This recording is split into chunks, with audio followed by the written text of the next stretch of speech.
Hi అందరికీ ఎలా ఉన్నారు? బాగున్నారు కదా? నేను కూడా బాగున్నాను. మరి ఇవాల్టి మన వీడియో ఏంటి అనుకుంటున్నారా? చాలా ఇంపార్టెంట్ వీడియో అండి ఇది. స్కిప్ అయితే చేయకుండా లాస్ట్ వరకు చూసేసేయండి. తెల్ల జుట్టు ఉన్న వాళ్ళు ఎవరైనా కూడా ఈ రెమెడీని ప్రిపేర్ చేసుకొని మీరు హెయిర్కి అప్లై చేసుకున్నారంటే చూస్తున్నారు కదా, న్యాచురల్గా బ్లాక్ కలర్ అనేది మనకి హెయిర్కి అనేది వచ్చేస్తుంది అనమాట. ఆ ప్రిపరేషన్ అనేది ఇప్పుడు నేను మీకు చూపిస్తాను. స్కిప్ చేయొద్దు దయచేసి, లాస్ట్ వరకు అయితే చూసేసేయండి. చూసి ఖచ్చితంగా ట్రై చేయండి. మన ఇంటి చుట్టుపక్కల కానీ ఎక్కడైనా కూడా మనకి గోరింటాకు అనేది పచ్చిది దొరుకుతుంది కదా. ఈ రెమెడీ కోసం పచ్చి గోరింటాకు మాత్రమే తీసుకోవాలి. హెన్నా పౌడర్స్ అని షాప్స్లో అమ్మేటివి మాత్రం మీరు తెచ్చి హెయిర్కి అప్లై చేసుకున్నారు అంటే బెస్ట్ రిజల్ట్ అయితే రాదు. నేను చెప్పినట్టుగా మంచి రిజల్ట్ అయితే రాదు. సో నేనైతే ఇక్కడ పచ్చి గోరింటాకు తీసుకున్నానండి. చూస్తూ ఉన్నారు కదా, ఇది కొంచెం వాడిపోయింది. 2 days అయిందనమాట నేను తెచ్చిపెట్టి.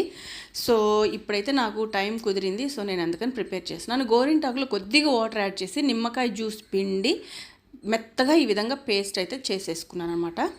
మీకు బెస్ట్ రిజల్ట్ రావాలి అని అంటే పచ్చి గోరింటాకే తీసుకోండి. ఎంత తెల్ల జుట్టు అయినా కూడా నేను ముందు చూపించినట్టుగా నల్లగా జుట్టు అనేది మారిపోతుంది అనమాట. షాప్స్లో దొరికే కెమికల్స్ బేస్డ్ ఉన్న డైల్ అయితే హెయిర్కి అప్లై చేయొద్దు. దానివల్ల అయితే చాలా సైడ్ ఎఫెక్ట్స్ అయితే వస్తాయి. అంటే కళ్ళు మంటలు, స్కాల్ప్ ఇరిటేషన్ అలాంటివన్నీ కూడా వస్తూ ఉంటాయి అన్నమాట. సో దీంట్లో వచ్చేసి ఈ గోరింటాకులో నేనైతే ఇండిగో పౌడర్ని అయితే మిక్స్ చేస్తున్నాను. ఇండిగో పౌడర్ అనేది మీకు కనుక కావాలి అంటే కామెంట్లో నాకు కామెంట్ చేయండి. నేనైతే ఆ ఇండిగో పౌడర్ లింక్ అనేది నేను ఇస్తాను. ఇప్పుడైతే మంచిగా మిక్స్ చేసుకున్న ఈ హెన్నా గోరింటాకు ప్లస్ ఇండిగో పౌడర్ మిక్స్ చేసుకున్న ఈ పేస్ట్ని అయితే నేను స్కాల్ప్కి అంతా కూడా అప్లై చేస్తూ ఉన్నాను. రూట్ టచ్అప్ ఇవ్వాలండి, హెయిర్కి మాత్రమే కాదు. ఎక్కడెక్కడ వైట్ హెయిర్ ఉందో అక్కడంతా కూడా నీట్గా నేను పాయలుగా తీసి మీకు క్లియర్గా చూపిస్తున్నాను. చూడండి ఏ విధంగా మనం హెయిర్కి అప్లై చేసుకోవాలి అనేది. రూట్ ఫాలికల్స్ కాడి నుంచి స్కాల్ప్కి కంప్లీట్గా టచ్అప్ ఇవ్వాలి. ఓకేనా? మీరు చేతికి గ్లౌజెస్ వేసుకోండి. నేను మీకు చూపించడం కొరకు ఎంత బ్లాక్నెస్ వస్తుంది చేతులకి కూడా అనేసి చూపించడం కొరకు నేను న్యాచురల్గా చేతితో గబగబా అయితే హెయిర్కి అప్లై చేస్తూ ఉన్నాను.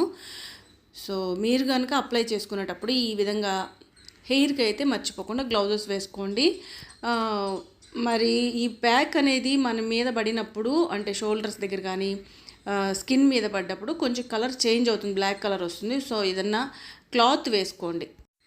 డార్క్ కలర్ క్లాత్ అనేది కంప్లీట్గా కవర్ చేసేసుకొని అప్పుడు హెయిర్కి అనేది అప్లై చేసుకోండి. సో ఇట్లా నీట్గా పాయలు తీసేసి ప్రతి లేయర్గా తీసేసుకొని ప్రతి లేయర్కి ప్యాక్ అనేది అప్లై చేయాలి. అప్లై చేసి దీన్ని ఖచ్చితంగా కనీసము ఒక 1 hour పక్కన పెట్టేసుకోవాలన్నమాట. అంటే ఆరబెట్టేసేయాలి. పక్కన పెట్టడం అంటే డ్రై అవ్వనివ్వాలి. మరి పూర్తిగా చెక్కులు కట్టేదాకా ఉంచొద్దు, మళ్ళీ అది కూడా ఇబ్బంది అయిపోతుంది, మళ్ళీ ఆ హెయిర్లో ఇరుక్కుపోతుంది. అంటే పచ్చాకు కాబట్టి హెయిర్కి మొత్తం కంప్లీట్గా ముచ్చిన గుంతన స్కాల్ప్కి హెయిర్కి మొత్తం దీన్ని అప్లై చేసేయాలి. ఎక్కడెక్కడ వైట్ హెయిర్ ఉందో అంతా కూడా బ్లాక్ కలర్లోకి మారిపోతుంది అనమాట. సో చూస్తూ ఉన్నారు కదా, నేనైతే హెయిర్కి కంప్లీట్గా అప్లై చేసేసాను. ఒక 1 hour పక్కన పెట్టేసాలి. ఇంకా లాస్ట్లో ఫైనల్ టచ్ ఏంటంటే కొంచెం ప్రెషర్ ఇస్తూ మనకి పైన స్కాల్ప్ అంతా కూడా మనం అప్లై చేసుకోవాలి ఇంకొక లేయర్ మాదిరిగా. అప్పుడు మనకి ఎక్కడైనా కూడా ఈ హెయిర్కి పట్టలేదనుకోండి, ఖచ్చితంగా మనం ప్రెషర్ పెట్టి అప్లై చేస్తున్నప్పుడు పడుతుంది అన్నమాట.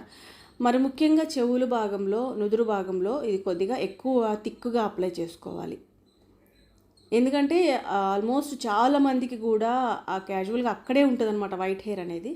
సో నేను ఒక గంట తర్వాత వాష్ చేసేసాను. చూస్తున్నారు కదా ఎంత డార్క్ బ్లాక్ వచ్చిందో. జస్ట్ నార్మల్ గోరింటాకు ఇండిగో పౌడర్ హెయిర్కి అప్లై చేశాను అంతే, చాలా బ్లాక్ కలర్ అయితే హెయిర్కి వచ్చింది. సో ఇంత మంచి రిజల్ట్ అయితే ఉంటుంది. సో కాబట్టి కెమికల్ బేస్డ్ షాంపూలు కానీ డైలు కానీ షాప్లో దొరికేటి ఏవి కూడా ఇన్స్టెంట్గా తెచ్చుకొని మీరు హెయిర్కి అప్లై చేసుకోవద్దు. ఇలాంటి రెమెడీస్ ఖచ్చితంగా మీరు ట్రై చేయండి. చాలా మంచి రిజల్ట్ అయితే ఉంటుంది. రెగ్యులర్గా వారానికి ఒకసారి కానీ 10 రోజులకు ఒకసారి ఇలా చేస్తుండండి. వైట్ హెయిర్ అంతా కూడా తగ్గిపోతుంది. So thank you for watching this video.